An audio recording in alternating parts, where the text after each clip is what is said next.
Oi galera, bom dia, boa tarde, boa noite, boa madruga, dependendo aí da hora que vocês estão estudando. Bom, essa é a quarta semana, né, dos nossos estudos à distância e nessa semana o eixo norteador é a economia. Então, por isso eu escolhi tratar desse tema aqui com vocês. O comércio e a invenção da escrita não é uma escolha à toa, é uma escolha que se relaciona diretamente com o conteúdo de primeiro ano, tá certo? Então, observem que a gente agora, com essa discussão, vai começar a tratar do segundo período, né, da história da humanidade, que é a antiguidade, tá certo? Então, não foi uma escolha sem embasamento, é uma escolha ligada ao conteúdo de vocês, ao conteúdo que está previsto para o primeiro ano, tá bom? Pessoal, atenção, um alertazinho. Essa semana eu não vou disponibilizar material escrito, tá? Vai ser só a videoaula. Por isso, é extremamente importante que você acompanhe com atenção a aula, faça suas anotações, exatamente como se você estivesse na sala de aula, tá certo? Faça as anotações, eu vou tentar ser o mais clara possível, tentar falar devagar, que é difícil para mim, mas vou tentar. E é importante que vocês realmente tomem nota do que a gente vai discutir aqui, belezinha? Dito isso, vamos começar a nossa conversa sobre o comércio e a invenção da escrita. Pessoal, quando a gente fala em comércio, a gente está falando de todo tipo de troca comercial, tá? Isso não necessariamente envolve dinheiro, porque a gente está muito acostumado, quando fala em comércio, de pensar em dinheiro, né? No nosso cotidiano é muito, obviamente, comum. Você vai lá no mercadinho comprar aquele biscoitinho recheado, que inclusive faz mal, e você vai e, obviamente, você vai levar R$1, R$2 para comprar aquele biscoito, tá? Mas nem sempre na história da humanidade o comércio envolveu dinheiro, tá bom? O comércio, as trocas comerciais, é algo que basicamente existe há muito tempo, né? Mesmo quando o homem ainda era caçador e coletor aqui no Paleolítico, né? Vocês lembrem que aqui nesse período histórico, né? A gente tá falando aí de pré-história, mas nesse primeiro período histórico no Paleolítico, o homem era, para vocês lembrarem aí, caçador e coletor. O que é que isso significa? Significa que ele vivia basicamente da caça e da coleta, não é isso? E mesmo assim, você já tinha trocas rudimentares comerciais. Por exemplo, esse homem primitivo, ele já barganhava suas caças. Por exemplo, caçava alguma coisa e tinha alguma outra pessoa do seu grupo que tinha alguma ferramenta, né, que ele quisesse. Não poderia acontecer ali trocas, né, em relação a isso. E ao longo do tempo, essas trocas foram ficando mais complexas até chegar ao momento de ter moeda envolvido nisso, tá certo? Agora, vai ser no Neolítico, por um motivo muito simples, né? Não sei se vocês estão lembrados aí, mas quando a gente fala do Neolítico, a gente fala de um período no qual havia o quê? No qual ocorreu sedentarização, né? Então, aqui no Neolítico, a gente está falando de um período no qual a gente vai ter o processo de sedentarização humana. O que é que isso significa? Significa que o homem vai passar a se estabelecer em um lugar, não é isso? Eita, que eu tô apanhando aqui. Vai passar a se estabelecer em um lugar, certo? E isso vai ser extremamente propício para o aumento das trocas comerciais. E aqui eu coloquei até um exemplo para vocês disso, tá? Que é só uma imagem, mas a gente pode falar de outros tipos de exemplo. Então vamos imaginar aqui um homem sedentário nas aldeias neolíticas, que a gente estudou inclusive nas aulas anteriores, tá certo? E vamos imaginar que uma aldeia neolítica produziu muito trigo. E outra aldeia neolítica produziu muita cevada, certo? As pessoas nesse período, elas não produziam as coisas no sentido de produzir muito para sobrar. Não, elas produziam geralmente para o seu próprio consumo, para o consumo do grupo. Vez ou outra, graças às vezes a uma boa colheita, né, a um clima favorável, enfim, essa produção era muito boa. E aí vamos imaginar que para um grupo sobrou trigo e para o outro sobrou cevada. O que é que esses grupos poderiam fazer? Trocar entre si esses produtos. Ó, tu me dá aí, só um exemplo, tá aqui. Tu me dá aí, eu vou trocar contigo aqui uma quantidade tal de cevada por uma quantidade tal de trigo, tá certo? Então, isso é um tipo de relação comercial, tipo de relação comercial que tem um nomezinho para ela. Ela se chama escambo.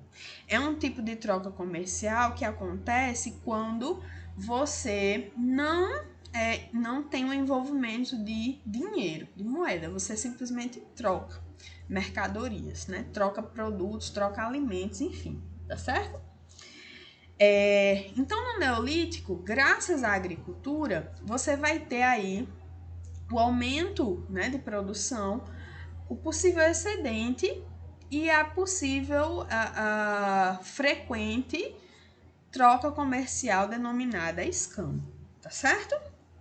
Outra coisa que também vai acontecer no Neolítico é que vai cada vez mais, vamos dizer assim, se aperfeiçoando a questão do artesanato, certo? Por quê? Porque na medida que você vai tendo alimento garantido, você vai tendo a possibilidade de liberar mão de obra, ou seja, liberar determinadas pessoas para se focar em algum tipo de atividade diferente, produção de vasos, produção, enfim, de qualquer tipo de coisa, de tecidos, enfim. E esse artesanato também vai começar a ser uma grande fonte de quê? De trocas comerciais, tá certo? Por fim, falando aqui da Idade dos Metais, aqui a gente tem uma transformação bem importante, porque na Idade dos Metais a gente já começa a ter o surgimento das primeiras cidades, certo? Então a coisa vai ficando mais complexa, vamos dizer assim, por causa do crescimento populacional e o nascimento, né, desses centros urbanos, né, que gerou também uma necessidade maior de administração, né? Então você começa a ter os primeiros governantes ali, e aí o comércio vai florescer ainda mais nessas áreas, certo? Outra coisa importantíssima aqui que a gente vai ter na Idade dos Metais, obviamente, é o domínio da metalurgia. O que é que isso significa? Significa que você vai ter o ser humano aí conseguindo jogar para cá mesmo. Você vai ter aí o ser humano conseguindo mexer com metais, né? Primeiro cobre e depois outros tipos de metais até chegar no ferro, né? Um dos mais resistentes. Então você vai ter o homem conseguindo manusear os metais e começa a fabricar ferramentas que vão ser cada vez mais valorizadas. Então não demora muito para os metais virarem algo de muito valor, né? É aí que a gente tem o surgimento da ideia de moeda, né? Então essa valorização do trabalho com metal fez surgir pequenos objetos, né? Que foram aí melhorando a forma de acontecer essas trocas comerciais. Agora, as moedas, elas são algo um pouco mais recente. Na própria Idade dos Metais, você não vai ter ainda a presença, pelo menos até agora, os arqueólogos não encontraram a presença de moedas. Mas o que você tinha, às vezes, era ferramentas, armaduras, que eram consideradas coisas valiosas e também funcionavam aí para as trocas comerciais, certo? As moedas são algo um pouco mais recente, cerca de 2.500 anos a.C. para cá, tá certo? Belezinha até aí, galera? Então, eu acho que deu para entender que o comércio, até aí pelo menos, que o comércio é uma prática que é bastante antiga na história da humanidade. Ela foi se transformando, ficando mais complexa, e principalmente foi ficando mais complexa na medida em que as civilizações, em que os grupos humanos tinham, né, vamos dizer assim, organizações mais complexas, tá certo? Então, o que é que muda no comércio quando a gente tem as primeiras civilizações, né? Então, vamos lá. Vocês devem lembrar que quando a gente estava falando de Neolítico ainda, né, no assunto anterior, a gente falou que as primeiras aldeias neolíticas, elas surgiram próximas a rios, por um motivo óbvio, né, pela necessidade das pessoas de uma fonte de água, tanto para beber quanto para irrigação. Fora que um lugar que tinha fácil acesso à água significava geralmente também uma terra fértil, tá certo? Então, por essas razões, as primeiras aldeias neolíticas vão surgir nessa área do crescente fértil, que é essa área na qual você tem a presença de diversos rios, tá certo? Tem um lugar específico, que hoje é o Iraque, que é muito especial na história da antiguidade e que vai ser o berço das civilizações, pelo menos as civilizações orientais. Esse lugar é a Mesopotâmia, tá? Queridos, cuidado. Não confunda Mesopotâmia com um povo. Mesopotâmia não era um povo, Mesopotâmia era o lugar. Nesse lugar denominado Mesopotâmia, que significa terra entre rios, olha só por quê? Porque era um lugar que estava banhado entre o rio Tigre e o rio Eufrates. Então, por isso, terra entre rios, certo? Então, a Mesopotâmia, ela vai ser uma região que vai ser habitada por diversos povos ao longo de milhares de anos. Já dá para perceber que se tratava de um lugar extremamente disputado, e era disputado justamente por suas reservas de água e sua terra fértil, em meio a um deserto, tá certo? No Oriente. Então, a Mesopotâmia é um lugar que vai ser habitado aí, entre outros povos, pelos sumérios, assírios e os babilônios, que isso aqui vocês já devem ter ouvido falar em algum momento, tá? Mas agora eu quero que a gente foque nesse primeiro povo aqui, nos sumérios, tá? Porque eles fizeram um negócio espetacular, né? Eles fizeram algo extremamente inovador e necessário, tá? Veja, com as primeiras civilizações, por exemplo, a civilização suméria, que se instalou aí na área da Mesopotâmia, como a gente já viu, você vai ter a necessidade de controle de impostos pagos pelos súditos, né, do rei. Você vai ter a necessidade de um controle maior do comércio, porque o comércio vai ficando cada vez mais complexo, né?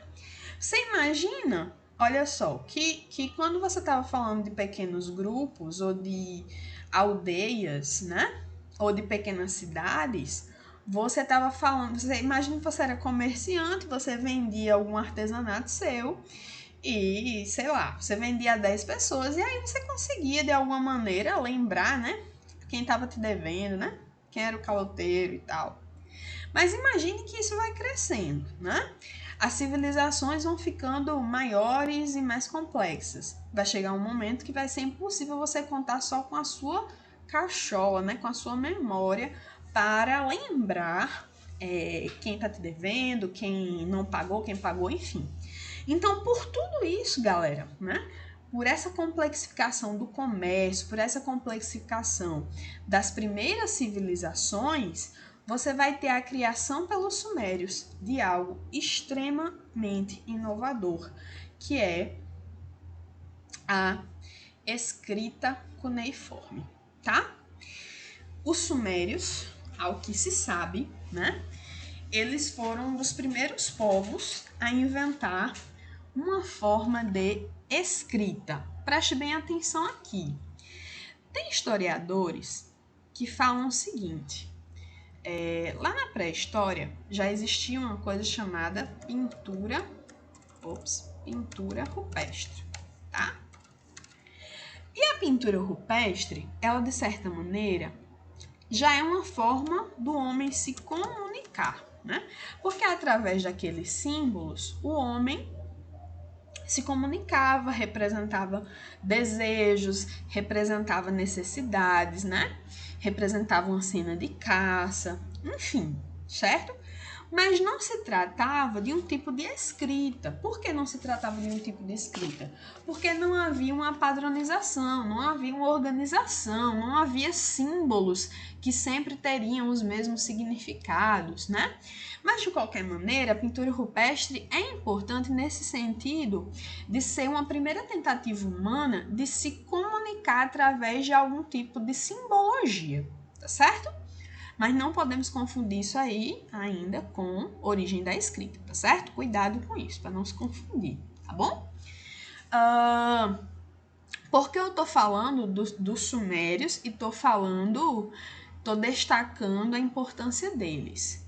Porque nas civilizações orientais, nas civilizações aí do Oriente Médio, do que a gente chama do Oriente Médio, eles foram aí os primeiros. Porém, prestem bem atenção. Hoje, a gente já sabe que os sistemas de escrita, que conhecemos hoje através das pesquisas históricas, arqueológicas, elas foram surgindo de forma independente em períodos distintos, né? Então, por exemplo, na China, provavelmente surgiu antes do que na Mesopotâmia, né?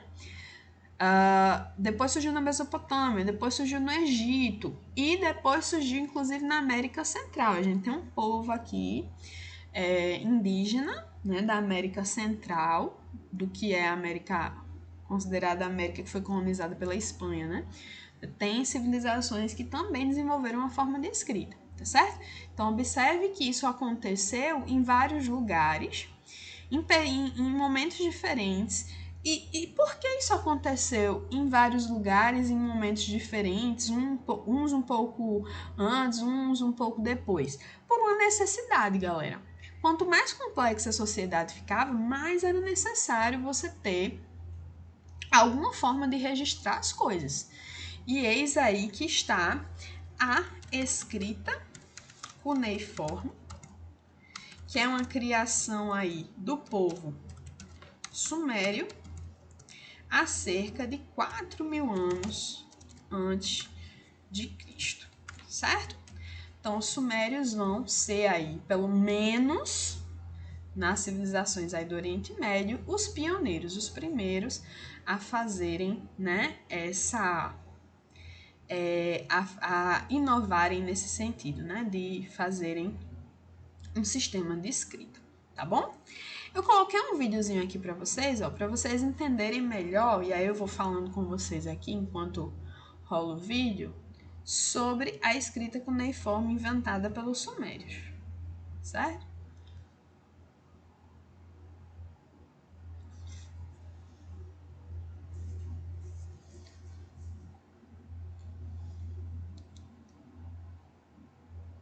Como vocês podem ver aí, galera, o que os sumérios utilizavam era um bloquinho de argila, né, que até hoje você consegue encontrar, né? Tem muita gente que faz trabalhos artesanais com argila, inclusive, é muito bom de trabalhar. Então, eles usavam blocos de argila e uma cunha, por isso o nome cuneiforme, né? A cunha era algum objeto sólido, seja de metal ou madeira, né? No caso do vídeo é um objeto de madeira, que tem um formato triangular na ponta, né? E esse formato é o que basicamente forma, né, os símbolos, que é o que forma a escrita cuneiforme, tá certo? Então, acho que deu para vocês observarem aí o quão complexo é fazer, né? Quanto era complexo fazer a escrita cuneiforme. Para vocês terem uma ideia, eles usavam nesse sistema de escrita cerca de 2.000 símbolos. Gente, Não é pouca coisa, não. Imagine, então, já dá pra gente fazer um link aqui, né? Dar uma imaginada numa coisa. Se essa escrita tinha cerca de 2.000 símbolos, já dá para observar que não era qualquer pessoa que dominava essa escrita. Então, é interessante a gente observar aqui que a escrita, principalmente no caso da civilização suméria, não vai ser algo que todo mundo vai aprender, como hoje, por exemplo. Vai ser algo que vai ser muito restrito, tá? Muito restrito à elite. Né? Ao início, né, dessa noção de elite, as pessoas que estavam no governo, os filhos das pessoas mais poderosas. Por quê? Porque era algo complexo, difícil, que a pessoa precisava realmente estudar para poder dominar, tá certo? E o mais interessante também é que os símbolos eles eram feitos da direita para a esquerda, né? A gente hoje escreve da esquerda para a direita. Eles faziam inicialmente ao contrário, certo? Uma coisa interessante sobre esses bloquinhos de argila é que eles usavam de uma forma muito sábia, né? Então, quando eles precisavam deixar o registro permanente, eles iam lá e faziam o processo de colocar a tábua de argila no forno e assim o bloco ficava endurecido e não se apagava, né? Mas se fosse um tipo de registro que não precisasse estar ali por muito tempo, eles simplesmente deixavam a argila molinha mesmo e depois reutilizavam ela somente passando o dedo em cima, como se fosse uma borracha, né? Ou amassando de novo a argila, tá certo? Então, eles faziam basicamente assim. Ok, galera, espero que vocês estejam entendendo, tá certo? Continuando. Coloquei aqui 3 pontos de discussão só para a gente ir finalizando aí nossa conversa sobre a escrita cuneiforme. Com a escrita, como eu já tinha falado para vocês, o pagamento de impostos e as transações comerciais podiam passar a ser registrados.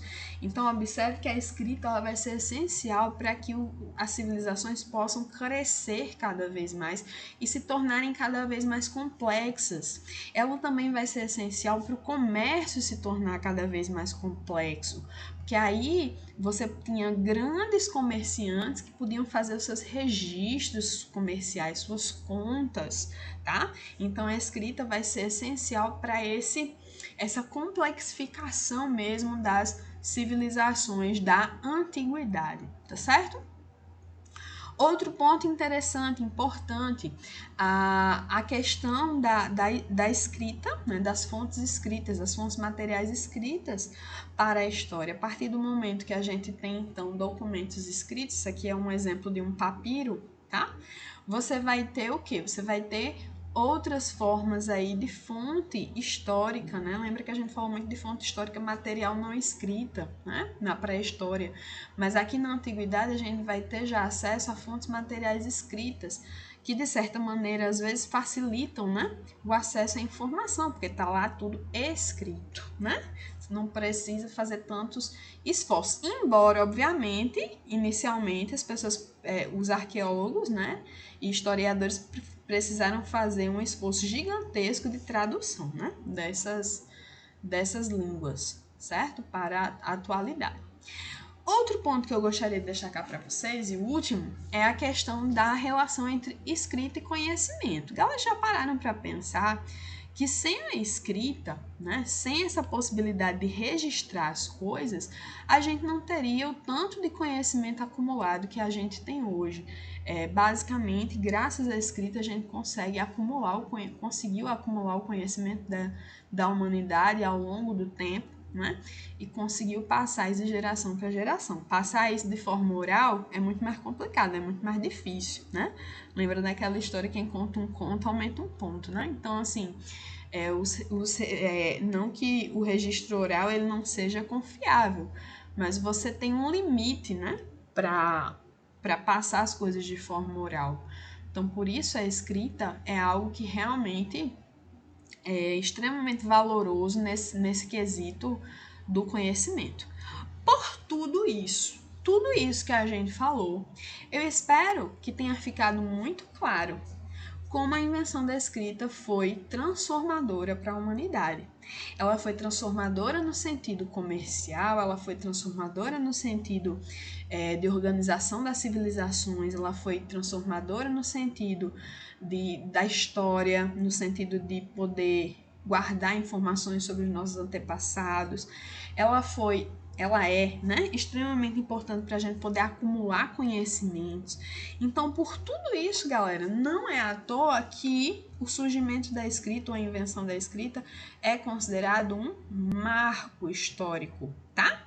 Eu espero que, à medida que a gente vai avançando nos nossos estudos, aquelas nossas primeiras noções de introdução aos estudos históricos vão ficando cada vez mais claras para vocês. Tá? Então, eu acho que agora, nesse momento, dá para entender melhor por que a invenção da escrita é um marco histórico. Porque ela é um acontecimento transformador para a humanidade. É algo que, de fato, marca, né, a forma como a humanidade se organizava, certo? Então, com o surgimento da escrita, há cerca de 4.000 a.C., criada aí a escrita cuneiforme pelo povo sumério que habitava a Mesopotâmia, que habitou a Mesopotâmia, a gente tem então a transição para a Idade Antiga, tá certo, galera? Então, nossos próximos assuntos, eu vou tentar dar continuidade agora à Idade Antiga, a conhecer aí as primeiras civilizações, e um pouco da sua organização, das suas características básicas, tá certo? Por hoje é só, espero que tenham anotado tudo direitinho, tenham prestado atenção e tenham entendido, tá certo? Acho que não foi nada, nem um bicho de 7 cabeças, difícil demais, acho que deu para compreender. E agora vocês vão lá fazer o quiz de vocês no Google Forms, que assim a gente fixa melhor, né, o conteúdo, tá bom? Então é isso, até semana que vem. Espero que estejam todos bem, se cuidem e tchau.